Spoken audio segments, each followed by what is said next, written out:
that is done? Well, the two combined to get a mock draft out this morning at ESPN.com. And what they did was they made alternating picks. Now, it's a 3-round mock, but in this instance, Field Yates has pick number 1, so Kiper had pick number 2, so on and so forth, right? It just keeps going back and forth. So Field Yates with pick number 1, and then we want to find out what these guys as a duo have the Denver Broncos doing. But pick number 1 becomes Cam Ward. Pick number 2 is Travis Hunter. Pick number 3 is Abdul Carter. Ashton Jeanty, who we're always keeping an eye on. Mel Kiper has him going to the Las Vegas Raiders. Shedeur Sanders, he gets picked by the Saints, which we talked about yesterday. Right. Tyler Warren falls all the way down to 10, and the Chicago Bears have a great offensive weapon. I'm going to keep calling him that. I like that you dubbed him that, Cease. An offensive weapon in Tyler Warren down there at number 10. Matthew Golden goes to Dallas, so they do not pick Omarion Hampton. Colston Loveland goes to Indy because Tyler Warren's off the board and they need a tight end.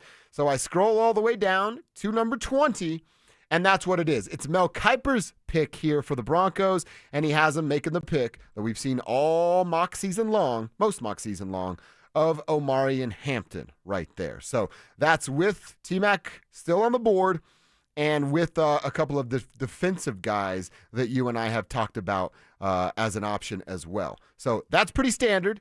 They do get crazy with Field Yates initiating a trade so the Browns can get back into the first round and get Jackson Dart as a quarterback. That one's strange to me. And then, Cecil, I got to ask you what you know about Tyler Show.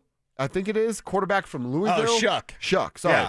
Yeah. He is picked by the Giants in this mock at pick number 34. Is there some legitimacy here? There's a little bit of buzz about Shuck. Saw him down at the Senior Bowl where Jackson Dart was as well. That's kind of your discount if you don't get Cam or Shedeur. Okay. Then people will be like, we get Jackson Dart, Tyler Shuck. And I was not that impressed by either quarterback at the Senior Bowl. So those are your second-round options. Really should be third-round picks. I have a third-round grade on both Shuck and on Jackson Dart there as well. But in a quarterback-desperate league, if you avoid taking a QB in round 1 because there's only 2 to take, then you're going to consider these guys the top of round 2. You're overdrafting them. You're going to find that out when you get them in camp and like, oh, that's not the answer. Like they're raw a little bit? Yeah. And they're just with Jackson Dart specifically, we'll start there. He's basically Drew Lock, but not as good as Drew. And Drew is a second-round pick, so Jackson Dart should not be a first-round pick. In fact, when I talk to people in the league, they're like, the people that I trust, nobody talks about Jackson Dart as a first-round pick. Same thing with Tyler Shuck. Nobody talks about him as a first-round pick, although there are people out there trying to promote these guys as like, no, they should be a first-rounder.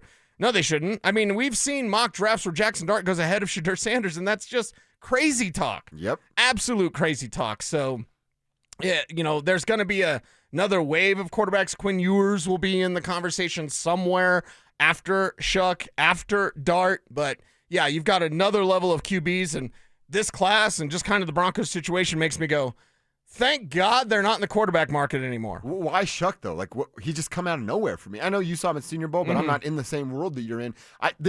I read this mock draft this morning, and I'm like, well, that's the first time I've heard that name, and we're 9 days away from the draft actually happening. Do you want my conspiracy theory, or do you want what could actually be happening? I want both, and I'd like to start with conspiracy. People have been sitting on this. Yeah, thank you.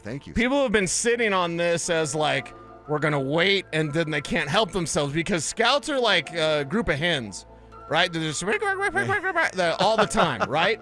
Can't help but talking. Yeah. So somebody's been sitting on this, Tyler Shuck, for a while, but at the Senior Bowl, it was out there. Like, this guy can go higher than you think. He can go higher than what you think he can. And, okay, well, yeah, we'll see about that. Shuck with an Oregon connection. Because he played at Oregon years ago and Texas Tech. Okay. So he bounced around a little bit for those who I don't want a guy that everybody transfers now. So Oregon, Texas Tech, and Louisville? And Louisville, yeah. 1 year at Louisville. Wow. It's just, you know what I see that bouncing around? I just think franchise player. I think lock that guy up as a franchise quarterback. Lock him up. Yeah, well, he's got the arm strength. He's got the size. Okay. So, again, we're back to the physical traits. It's the same thing with Jackson Dart. Look at that arm. He can run. Like, okay, but can you throw from the pocket? That's why Shadur Sanders, love him or hate him, and I know Brian, yes, that Brian on the text line, just absolutely hates Shadur Sanders, calls him Manure Sanders. But it's like, dude, he's an elite level pocket passer. Love him or hate him. Yeah. Love the rollie, hate the rollie, wrist up, whatever. Like, no, Shadur Sanders can slice you up from the pocket. Shuck, Dart, Ewers, there's problems with these guys' games when it comes to doing that skill, which I think is the most coveted skill in the NFL. I would agree.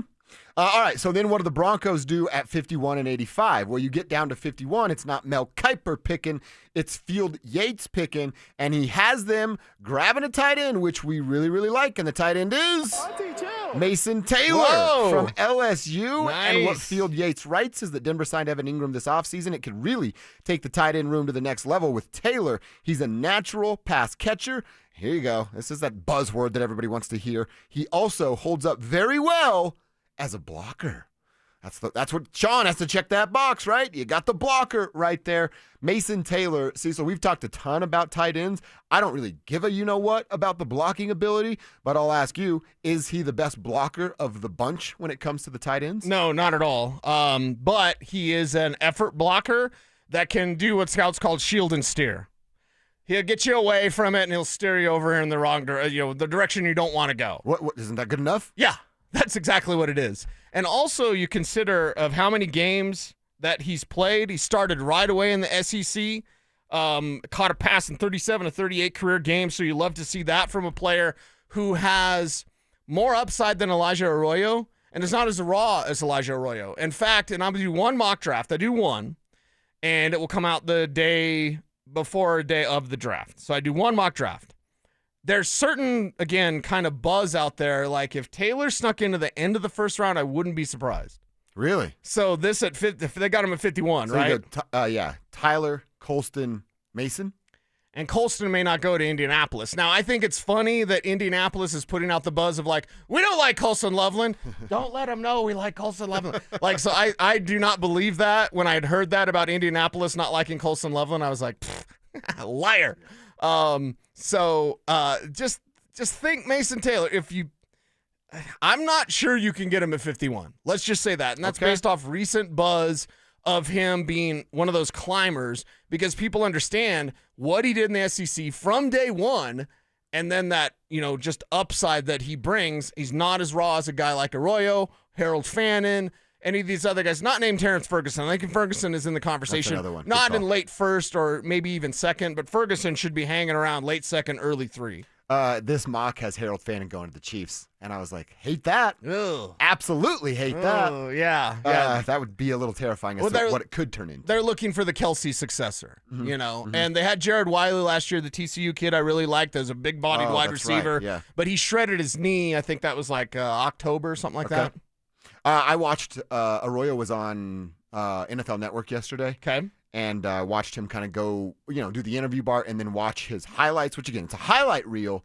But even in the highlights, like you can just see there's still some work to be done to kind of fully form his game to be an effective NFL tight end. Can he make some plays? Yeah, but to be an effective down in, down out, I think there's a lot of work to be done